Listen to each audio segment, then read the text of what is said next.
Welcome students to my YouTube channel. And this is Vishal sir. Now students, we are discussing about our chapter 2, that is motion in a plane. In the previous lecture I tell you about the addition of two vectors. Now we come our next topic, that is multiplication of vectors. मतलब हम multiplication कैसे करेंगे vectors की. तो vectors को multiply करने के students हमारे पास दो मेथड्स हैं, या मल्टीप्लिकेशन या प्रोडक्ट भी कह सकते हैं. तो प्रोडक्ट ऑफ टू वेक्टर, मतलब एक वेक्टर को हम दूसरे वेक्टर के साथ जब प्रोडक्ट करेंगे तो वो प्रोडक्ट कैसे होगा. अब वो दो प्रोडक्ट हमारा टू टाइप्स का कैसे बनेगा. एक तो हमारे पास होता है डॉट प्रोडक्ट, अगर हम डॉट का साइन लगा देंगे, और एक हमारे पास होता है क्रॉस प्रोडक्ट, अगर हम बीच में क्रॉस का साइन लगा देते हैं. डॉट प्रोडक्ट को हम स्केलर प्रोडक्ट भी कहते हैं, और क्रॉस प्रोडक्ट को हम क्या कहते हैं, वेक्टर प्रोडक्ट. तो हमने यही डील करना है, दोनों को हमने डिटेल में स्टडी करना है. अब उसके लिए देखिए हम क्या करते हैं. सबसे पहला हमारे पास कौन सा है, डॉट प्रोडक्ट. तो डॉट प्रोडक्ट पर आते हैं पहले. अब डॉट प्रोडक्ट में हमारे पास हम क्या इसमें क्या कहेंगे, the scalar or dot product of two vectors. A vector dot का साइन लगाएंगे, dot B vector is equal to, किसके इक्वल होगा, the magnitude of A vector into magnitude of B vector into cosine of angle between them. मतलब हमने cos theta लेना है. Theta क्या है, उन दो वेक्टर्स के बीच का एंगल. मतलब अगर ये ए वेक्टर ऐसे है हमारे पास, बी वेक्टर ऐसे है, बीच में एंगल कितना है, थीटा. तो ये थीटा हमारे पास उसमें कौन सा लेना है, कोसाइन थीटा. अब जब मैग्नीट्यूड लेते हैं तो हमारे पास वेक्टर का साइन हट जाता है, तो ए बी कोस थीटा. तो ये हमारे पास डॉट प्रोडक्ट का हमने फॉर्मूला याद रखना है, ए बी कोस थीटा. और ऐसे ही अब हमने कुछ इसकी प्रॉपर्टीज भी पता होना चाहिए. अब सबसे एग्जांपल क्या है वर्कडन डॉट प्रोडक्ट का. जैसे हम वर्कडन करते हैं, वर्कडन क्या होता है, फोर्स इनटू डिस्प्लेसमेंट, और बीच में कौन सा प्रोडक्ट होता है, डॉट प्रोडक्ट. तो अगर हम इसको ओपन करेंगे तो क्या आएगा, एफ एस कोस थीटा. इसको हम स्केलर प्रोडक्ट क्यों कहते हैं, क्योंकि जो लेफ्ट हैंड साइड में हमारे पास फिजिकल क्वांटिटी होती है वो वेक्टर क्वांटिटी नहीं होती, वो कौन सी होती है, स्केलर क्वांटिटी. मतलब हमेशा दो वेक्टर्स का डॉट प्रोडक्ट क्या आएगा, एक स्केलर, वेक्टर नहीं आएगा. तो इसलिए हम इसको स्केलर प्रोडक्ट भी कहते हैं. अब हमने करना कैसे है, उससे पहले इसकी कुछ प्रॉपर्टीज डिस्कस कर लेते हैं. प्रॉपर्टीज में हम क्या बता सकते हैं. प्रॉपर्टीज में एक तो हमने याद रखना है कि जो हमारे पास A vector dot B vector है वो B vector dot A vector के इक्वल होगा. मतलब हम इंटरचेंज कर सकते हैं. और इस प्रॉपर्टी को हम क्या कहते हैं, कोमोटेटिव. मतलब हमारा जो डॉट प्रोडक्ट है वो कोमोटेटिव है.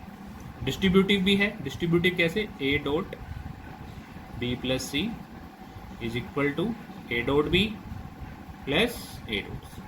इस प्रॉपर्टी को हम क्या कहेंगे, डिस्ट्रीब्यूटिव. तो ये दोनों प्रॉपर्टीज एप्लीकेबल है फॉर ए डॉट प्रोडक्ट. और अगर थीटा 90 हो हमारे पास, तीसरी प्रॉपर्टी क्या कह सकते हैं, अगर थीटा 90 है तो ए डॉट बी क्या आएगा, ए बी कोस 90 और 0. मतलब अगर दो वेक्टर्स एक दूसरे के परपेंडिकुलर होंगे तो उनका जो स्केलर प्रोडक्ट है वो क्या आएगा, 0 आएगा. अब बात करते हैं यूनिट वेक्टर्स की. यूनिट वेक्टर्स जो हमारे पास बेस वेक्टर्स होते हैं, आई कैप, जे कैप एंड के कैप, उनके केस में कैसे होगा देखो. अब उस केस में हमारे पास जैसे हमने डिस्कस किया, आई कैप, जे कैप और के कैप. आई कैप एक्स के लॉन्ग, वाई के लॉन्ग और जेड एक्सिस के लॉन्ग. अगर हमारे पास दो वेक्टर सिमिलर हैं, आई डॉट आई, तो उनका डॉट प्रोडक्ट आएगा 1. कैसे आएगा, फॉर्मूला लगाओ, I dot I is equal to I का मैग्नीट्यूड इंटू आई का मैग्नीट्यूड इंटू कोस. अब दोनों एक्स में है तो थीटा क्या होगा, 0. यूनिट वेक्टर का मैग्नीट्यूड 1, इसका भी 1 और कोस 0 1, तो क्या आएगा 1. तो सिमिलर यूनिट वेक्टर्स का डॉट प्रोडक्ट क्या आता है, 1. मतलब आई डॉट आई, जे डॉट जे और के डॉट के क्या होंगे, 1 होंगे. और अगर हमारे पास सिमिलर नहीं है आई डॉट जे, तो क्या आएगा, ये एक्स में है और ये वाई में है, तो थीटा क्या है, 90. और जब फॉर्मूले में पुट करेंगे तो कोस 90 और कोस 90 क्या होगा, 0.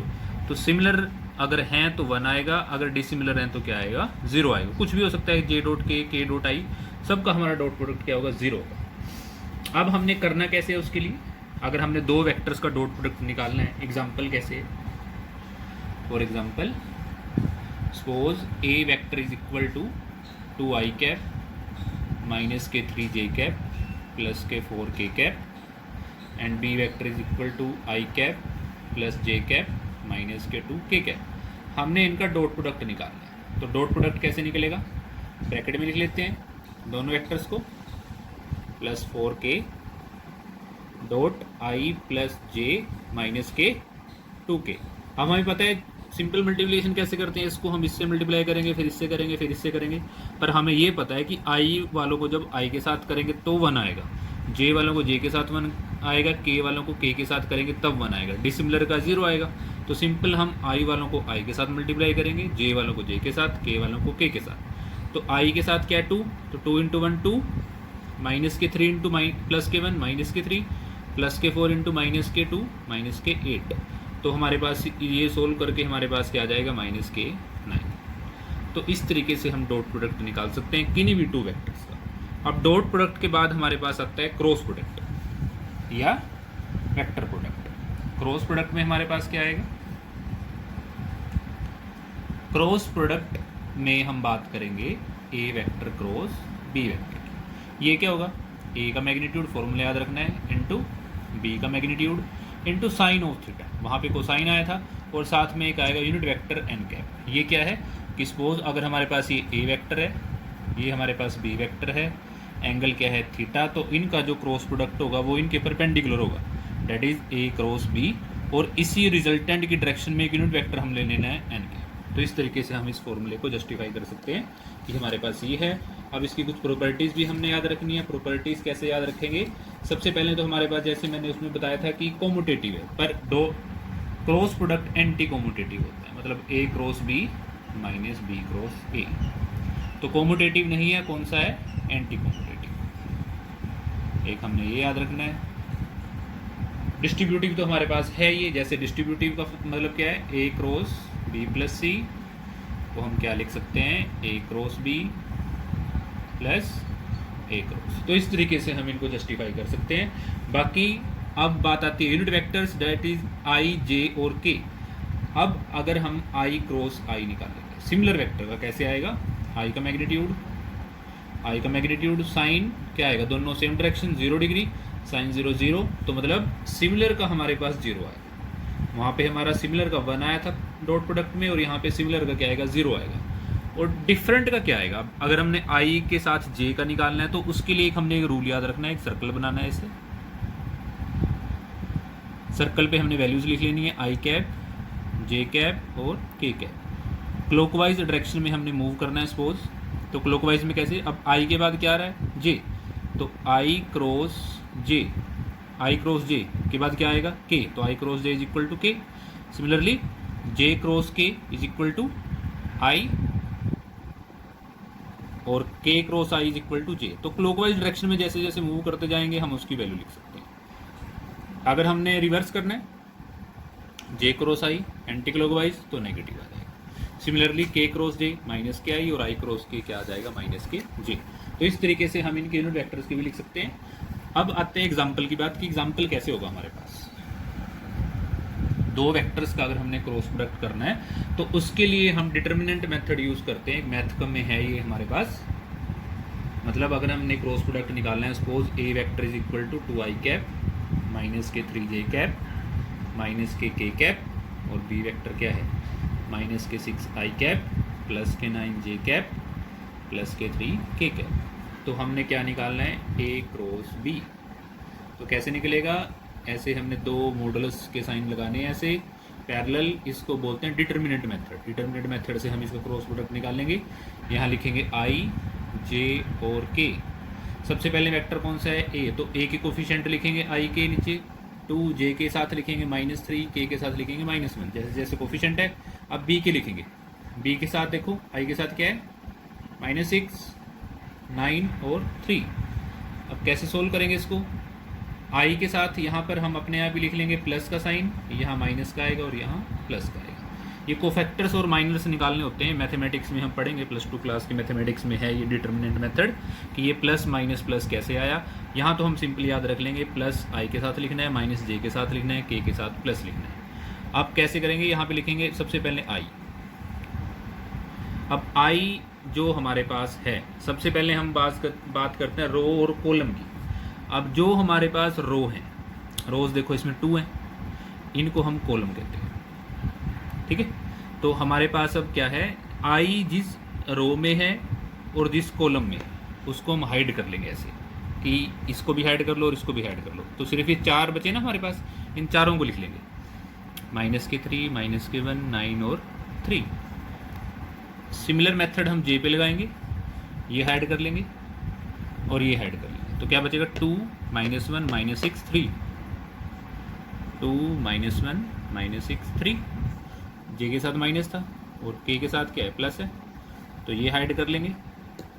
रो मतलब जो हमारे पास यूनिट वेक्टर है उसका रो और वो कॉलम हम हाइड कर लेंगे। तो क्या बचेगा हमारे पास, 2 -3 -6 और 9। तो क्या आएगा, अब इस कैसे सोल्व करना है इसको, सबसे पहले आई पे आते हैं।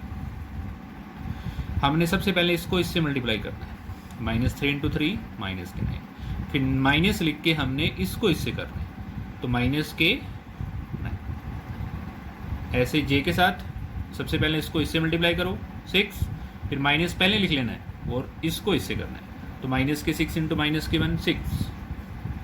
अगेन के कैप, इसको इससे करना है 18 और इसको इससे करना है, तो माइनस के क्या आ जाएगा हमारे पास, 6 -6 × -3 18।